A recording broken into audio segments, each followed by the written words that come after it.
Peggy 16. Hello, I'm Adam Hitani. I'm the head of game design at Deck 13 Interactive, and I would like to welcome you to our demo of The Surge. With me today is Sebastian Zoibelt. He'll be doing the driving today. But before we begin, I'd like to give you a quick summary of our game. The Surge is a hardcore action RPG with a focus on tactical melee combat. We're in a dystopian near-future version of Earth. You can see here from the surroundings, things are a little broken up. In our game, global warming and ecological problems have advanced to crisis levels in the world.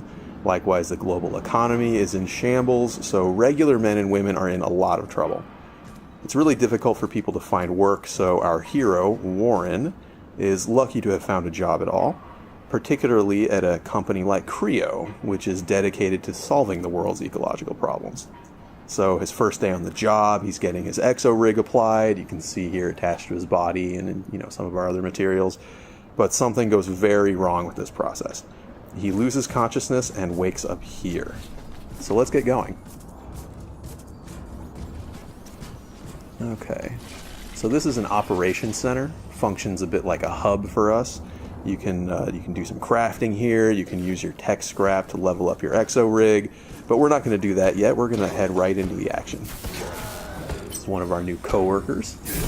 He's not in very good shape, as we can see. He's a little aggressive. I think we're going to need to defend ourselves. Now, melee combat in the Surge is stamina based. That means that while you're in combat, you're going to need to manage your stamina resource, or you might find yourself unable to complete a combo that you want to finish, or unable to dodge away from a counterattack. It's just something you need to pay attention to while you fight. And in the Surge, attacks are not light or heavy attacks, but rather horizontal and vertical attacks. Now that's because the swing direction of your attacks actually matters. In the Surge, you can see here, you can target specific body parts. So directing attacks towards unarmored or vulnerable areas deals increased damage. It's more likely to stagger your opponent. So it really pays to observe your enemies, pick out their weak points when you're going in for the kill there. Another thing that we really like to emphasize is that it's really good and beneficial for you to scan your environment, to look around for enemies and loot. Exploration is really important to us. So looking around, we see this guy in the dark banging his head. Now he's different from the other enemies we fought so far in that he has a helmet, which is something that maybe we want to take home with us, make it ours. So that brings me to the other aspect of body part targeting, which is that if you target a body part and deal enough damage, you will then be able to use combat energy like this to execute a finishing sequence. It's mean. So you chop off that body part and you loot it, and then we can take that back to the operations center where we can use our new blueprint to craft that helmet for our very own selves.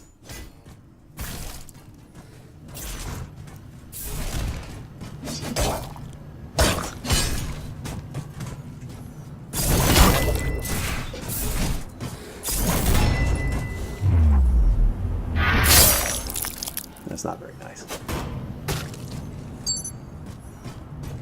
So moving further into the area here, you can see that we don't have just humanoid enemies. We also have a variety of robotic enemies. Many of these will also have limbs that can be chopped off. This could give you various rewards, new implants, new weapons, things like that. But these disassembly drones are more simple. They don't have different body parts. They're just trying to chop you up. But we're not going to let them do that. Now, what is this? You see something in the rocket shell over here. Okay, this is also a new blueprint. So when we return to operations, we'll be able to craft the security staff as well. Looks like we're not able to go through that door yet, but there is an overcharge station nearby. So overcharging allows you to channel the core power of your exo rig to overload some circuits. Sometimes that'll open doors, sometimes that will add power to places that had no power. And sometimes it will allow you to be jumped by a giant robot dog. You can see here the robot dog is a little bit of a mini boss for the purposes of this demo.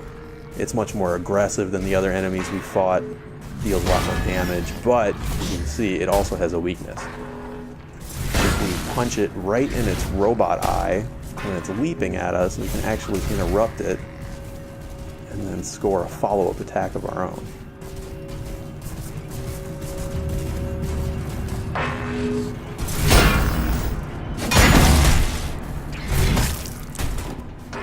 Be careful. Alright. Now that we have him taken care of, we can explore the warehouse a little bit more. Oh, maybe he'll be friends. No, I guess not. I guess he doesn't want to be friends. Something that's really important to us is that all of our enemies have purpose in the world. You can see that these guys, they have a heavier rig, they have these forklift weapons. You know, they really fit in the area that they're found. They're kind of like these mover, loader employees, but the way they yell and attack you shows that there's something still a bit wrong with them. So up here is an exolift. Why don't we try that out? Or we will not.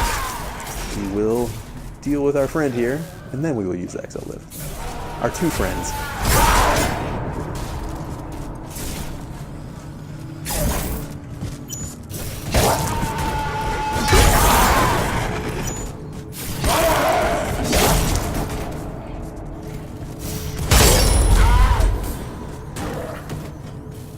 Alright, well done. 2 for 1. Okay, so an exolift, it's the way that Warren can reach different vertical areas, can go higher or lower. It functions very much like a ladder, but we think it's cooler. Now here's another overcharge station. The difference is that this one is higher level. Now, like I mentioned before, exploration is a major element of the game for us, and you'll have a lot of reasons to explore the world of the Surge. We see our levels as being pretty Metroidvanian in nature. They're really interconnected, and you'll find a lot of areas that you're not able to access until later in the game, until you have more power or different capabilities. So when you find something that you're not able to open yet, it's really a good reason to backtrack later to fully explore. A lot of times you'll find other encounters or rare loot. But now that we've turned on the power to the warehouse here, we're able to go through this door that we just opened, which seems to open up a shortcut back to the operations. So that's a pretty good opportunity for us to craft some new gear with all these blueprints that we've gathered.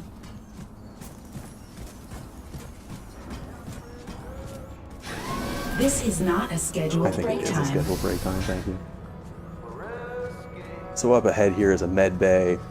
This is what allows you to use your tech scrap to power up your exo rig. It heals you, of course. And then here we have a crafting station, so let's use that.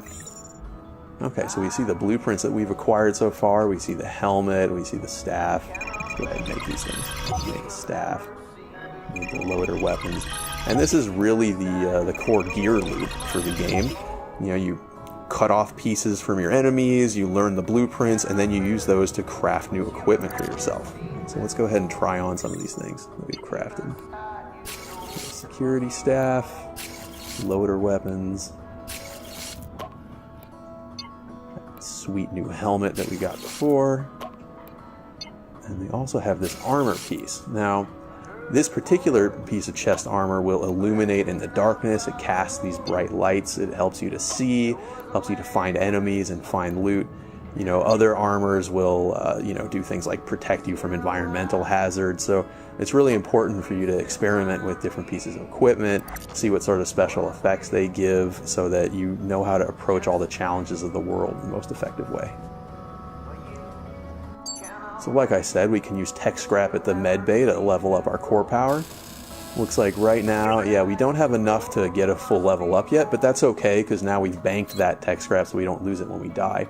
And then we also have the implants, which I mentioned before. So implants can have passive benefits. They can also be active injectables like Sebastian has been using to recover his health when he's low. But all implants use different amounts of core power. So as you play the game, you really have to sort of balance the core power requirements and your total core power against the your personal gameplay style and the sort of effects that you think are most important. Alright, so why don't we head out and try some of these new toys that we've made. Be careful out there. Okay, so this is the way we like to do cutscenes in the Surge. We don't like to take control of your camera, you make the cutscenes all part of the movie.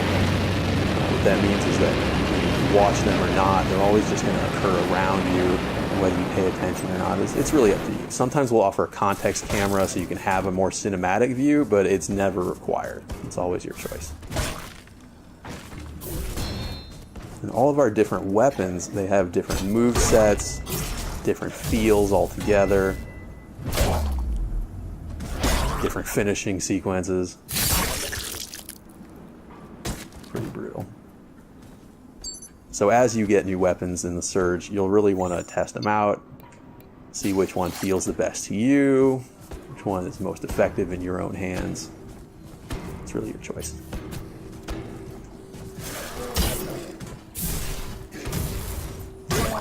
See, the loader weapons are a bit faster, more agile, a little more combo-y, but also pretty brutal. Okay, so now that we're more comfortable with these new weapons, why don't we go back through the shortcut and see what's on the other side of things.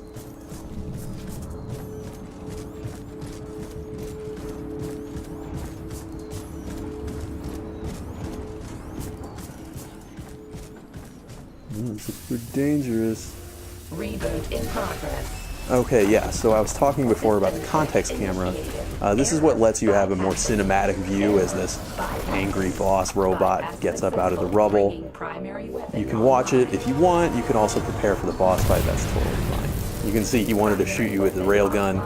Fortunately for him, it is malfunctioned, so he's going to have to use a little bit more of a personal touch.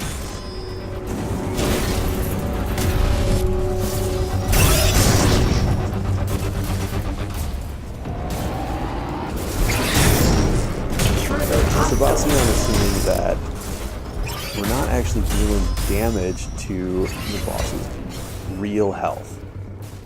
But we are increasing the threat analysis meter, so I guess we should figure out what happens when the threat analysis is full.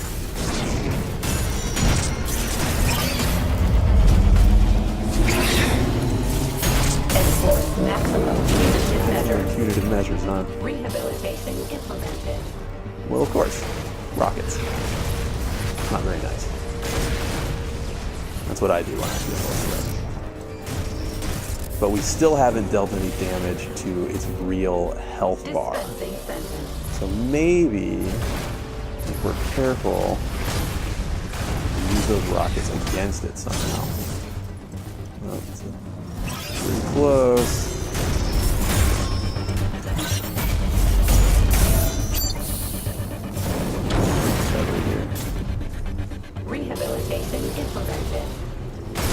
Okay, there we go.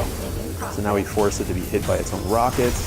We're able to target its armor piece, knock it off, and then give it a good solid punch right in its robot brain, which has dealt some real damage. So let's see if we can repeat this process for victory. Now, one thing to note is that this is one way to defeat the boss, but it's certainly not the only way to defeat the boss.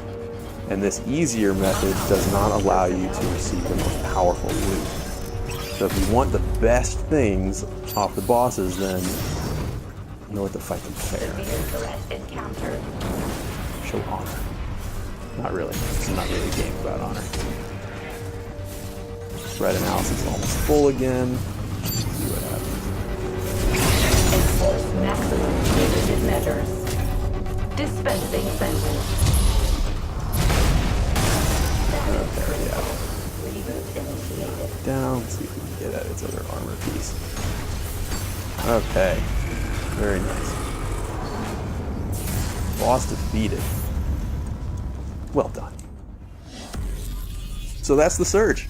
Scheduled for release in 2017 on next-gen consoles and PC. Once again, I'm Adam Hatani for Deck 13 Interactive. Thanks for watching. Peggy 16. Changing the world is easy. Governments, corporations, they've always done it. Until this is all that's left. Slowly roasting under the solar rays. forged from imperfection, steeled by technology. We're the cogs in their machine, and yet we struggle on.